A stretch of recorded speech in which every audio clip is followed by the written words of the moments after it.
tere! Kas oled valmis oma kodukulude optimeerimiseks? Siin on mõned lihtsad sammud, mis aitavad sul raha säästa.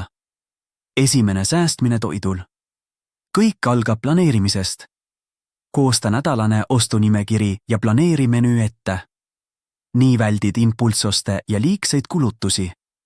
Osta soodushindadega tooteid ja kasuta allahindlusi, see aitab sul kulusid alandada, samas kindlustades mitmekesise ja tasakaalustatud toitumise. Teine kommunaalkulude vähendamine.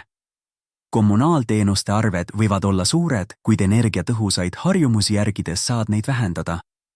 Lülita tuled välja, kui neid ei kasuta ja vali energiasäästlikud lambid. Kasuta vett säästvaid seadmeid ja kontrolli lekkeid.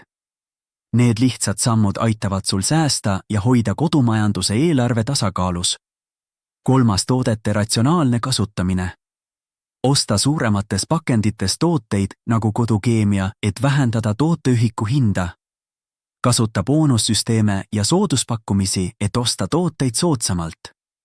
Need lihtsad sammud aitavad sul raha säästa ja hallata oma eelarvet tõhusamalt. Alusta täna ja näed, kuidas väikesed muudatused toovad suuri sääste.